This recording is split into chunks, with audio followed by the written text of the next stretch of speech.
One simple strategy na sobrang effective sa akin is yung breakout strategy and then ginagamitan ko siya ng legendary band strategy. Sobrang simple lang na strategy na 'to, walang eme, walang kahit anong mga kailangang complicated na hanapin. Kailangan mo lang mahanap kung merong valid na breakout.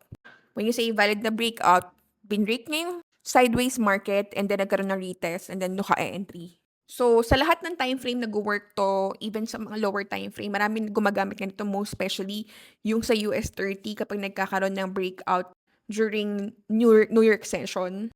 But ako, in my case, ginagamit ko siya either sa 15-minute time frame for my, scalping or ginagamit ko rin siya sa higher time frame. Like right now, sa 4-hour time frame, kung mapapansin niyo, kung nagko-consolidate ngayon si gold sa 4-hour time frame. So, ginagamit ko rin siya even sa mga intraday tsaka sa swing trade. Hi guys, so here's an easy way kung paano kayo mas makakapag-trade ng simple lang. Hindi nyo kailangan ng sobrang complex na strategy. So, with me, ako lagi lang nag-aantay ng breakout. So, gumagamit ako ng double Bollinger Band. Ito nakikita ko kapag nagko-contract yung market. So, when you say contraction, sumisikip yung band. Ganyan, sumisikip siya. Parang band, sumisikip, ganun. So, ngayon, dito sa 15-minute time frame, kung mapapansin nyo, meron siyang contraction dito. Yan. So, pag nagko-contract yung market, ibig sabihin, yan ay sideways. So, ngayon, anytime magkakaroon yan ng massive volatility kapag yan nagkaroon ng breakout. So, what we will be waiting here is magkaroon ng breakout from this sideways. So, ngayon, makikita mo kung saan siya mag-breakout, either dito sa resistance or dito sa support. So, kung napansin nyo, saan siya nag-breakout? Nag-breakout siya dito sa ating resistance. That's why, dito tayo nag-entry ng buy. Yan. Kung mapapansin nyo, nag-buy tayo dyan. And after niya magkaroon ng breakout, nagkaroon ng retest yan. Yan. Nagkaroon siya ng retest. Breakout, nag-test niya yung resistance, and nagtuloy-tuloy na siya umakyat. Ngayon, paano ka makaka-entry? Say, for example, gusto mo pang pumasok dito, hindi ka naka-entry dito.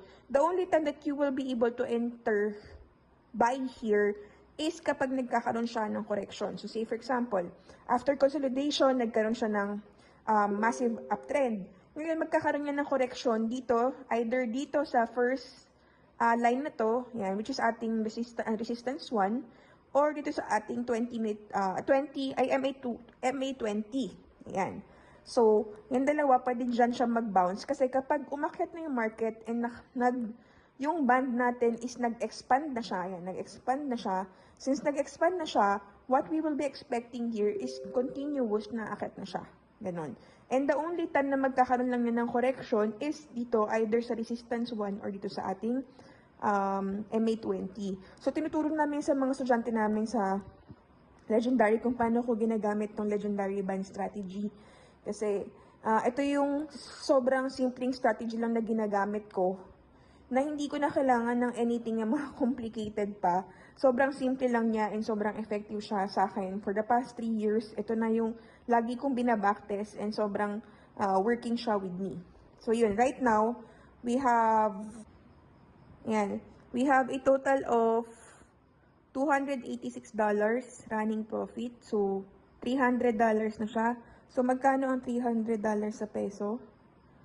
$300 is nasa 17,000.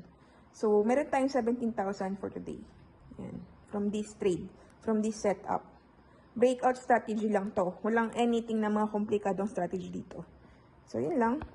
So, ayun, kung mapapansin nyo, dito nagbibigay tayo ng mga trading ideas natin. And here, inaantay lang natin kanina actually na magkaroon ng breakout. So, ito yun, guys. Gold has been sideways for how many days now? Let's see if the market will give us a breakout soon. Which is yun nga, nagkaroon tayo ng breakout. That is why, magpabay tayo ngayon, nung time na nagkaroon ng correction for scalping lang. And right now, we have a total of 70 pips. And so far ngayon, for 319 na yung presyo. So, we're just waiting na ma-hit yung TP5. Yan. So, yun lang guys. Kung gusto niyo pa matuto ng mga iba't iba pang strategies na simple lang, doable, repeatable, then I highly encourage you guys to enroll today sa Legendary Trading Academy because 12/12 sale ngayon. So, meron tayong discount. So, pwede kayong mag-down payment lang ng 30,000 and then pwede na kayong makapag-start ng journey nyo with Legendary Trading Academy. And right now, today lang, tumatanggap din kami ng installment. Actually, hindi kami tumatanggap ng installment, but this time since 12/12 sale ngayon, puwede na kami tumanggap ng installment. And also, meron din tayong malaking discount sa full course, which is nasa mga ₱3,200 din na discount yun. Malaking bagay din yun. So, if I were you guys, kung matagal na kayo nag-iisip na mag-enroll, ngayon niyo na i-take advantage nung 12/12 sale natin kasi sayang yung discount kasi tomorrow wala na 'to. Ilalagay ko sa comment section yung checkout link or puwede kayong mag-inquire directly sa page natin. Make sure lang yung kokontakin niyo is yung blue verified na account sa Facebook. When you say blue verified, meron po siyang check na kulay blue. Kapag po walang check na kulay blue, hindi po ako yun, hindi po sa'min yun, hindi po si Legendary Trading Academy yun. So, ayun lang guys. Good luck!